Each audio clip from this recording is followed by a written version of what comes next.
Fala rapaziada, sejam bem-vindos para mais um vídeo. E rapaziada, hoje a gente vai fazer um vídeo sobre a pergunta: Gênesis é literal? Afinal, Gênesis é literal, né? Deve ter sido escrito tudo literalmente. Será que Deus criou o mundo em 6 dias de 24 horas? O relato da criação é simbólico, né? Essa é uma das perguntas mais comuns entre os cristãos e críticos da fé hoje, né? Vamos responder essa questão com base na fé católica, tá? Com profundidade teológica e filosófica. Fica aí comigo que você vai já saber a resposta. Antes de tudo, precisamos entender o que significa, né, leitura literal. Na tradição católica, o sentido literal é o sentido que o autor sagrado quis expressar, né? Mas atenção, isso não significa interpretar tudo de forma fundamentalista ou materialista. Vamos aqui fazer uma citação do Catecismo, parágrafo 116. O sentido literal é o significado indicado pelas palavras da Escritura e descoberto pela exegese, seguindo as regras da interpretação correta. Todos os outros sentidos da Sagrada Escritura se baseiam no literal. Ou seja, devemos buscar um intento autor sagrado inspirado por Deus dentro de seu contexto histórico, né, cultural e literário. Agora vamos falar sobre a linguagem simbólica e teológica de Gênesis, tá? O livro de Gênesis, cara, utiliza uma linguagem simbólica, teológica e poética para transmitir verdades profundas sobre Deus, o ser humano e a sua criação de Deus. Não se trata de um manual de ciências naturais, mas de uma narrativa teológica. O Catecismo 337. O relato simbólico e teológico da criação ensina verdades religiosas, como que tudo provém de Deus, que tudo é bom e que o ser humano é criado à imagem de Deus. Assim, os 6 dias da criação não precisam ser entendidos como dias de 24 horas, mas como uma estrutura pedagógica para mostrar ordem e intenção de propósito. Santo Tomás de Aquino já falava de como deveria ser feito a leitura de Gênesis e que devia ser com cuidado. Ele dizia que se a fé parecer contradizer a razão ou a ciência, devemos buscar a leitura mais profunda e espiritual do texto. Vamos ler aqui a Suma Teológica, questionário 68 ao 1. Nada na Sagrada Escritura deve ser interpretado de forma que contradiga a razão certa ou as verdades demonstradas. Portanto, a leitura fundamentalista que ignora a ciência ou a linguagem simbólica não é compatível com a fé católica, tá? A Igreja nunca declarou que Gênesis deve ser interpretado literalmente no sentido científico.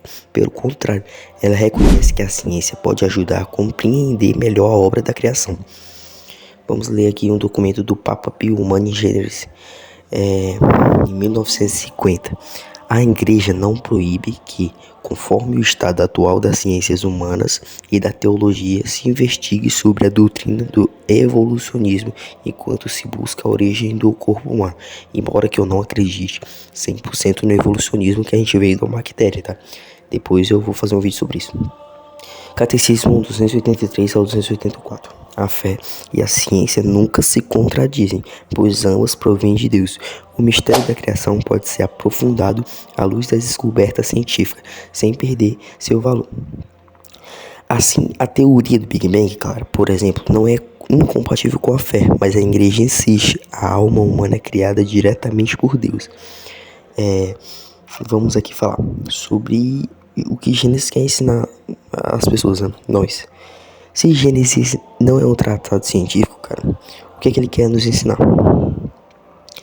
Vou falar algumas palavras-chave para você entender, tá? Primeiro, que Deus é o criador de tudo.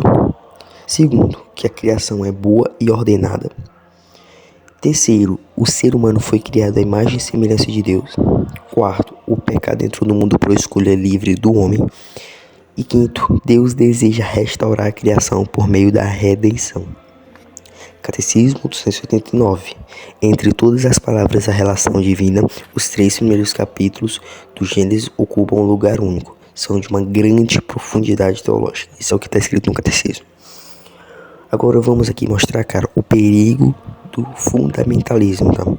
Que o Papa Bento alertava que o fundamentalismo bíblico enfraquece a fé, né? Porque ignora os gêneros literários e a intenção divina da Escritura. Vamos ver aqui o pontificado bíblico da Comissão pontifical bíblica. Uma leitura meramente literalista do Gênesis leva a erros teológicos e científicos, além de empobrecer a fé. Portanto, a fé e a razão caminham juntas. A Bíblia deve ser lida com a mente e o coração da igreja. O que o Papa Bento quis dizer aqui é que, cara, vamos fazer uma analogia lógica, tá? Se você, na ciência, é comprovado que o mundo não foi criado em 7 dias, mas foi em grande processo, bilhões de anos. Aí na Bíblia fala que foi em 7 dias.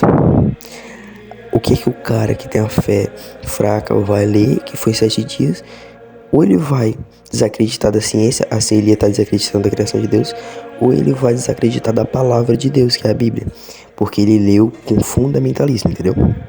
Ou seja, a igreja não exige que você acredite que o mundo foi criado em 6 dias de 24 horas, mas exige que você creia que Deus criou tudo com sabedoria, amor e intenção. O Gênesis nos revela quem é Deus e quem somos nós diante dele. É um convite à confiança, à adoração e à conversão. Se este vídeo, cara, te ajudou a entender melhor a fé católica, curte, compartilha e se inscreva. E lembre, cara, a Bíblia é a palavra viva de Deus, mas precisa ser lida com a mente da igreja. Deus te abençoe, tá? Agora vamos falar aqui um versículo, Gênesis capítulo 1, versículo 1. No princípio Deus criou o céu e a terra. Falou, rapaziada.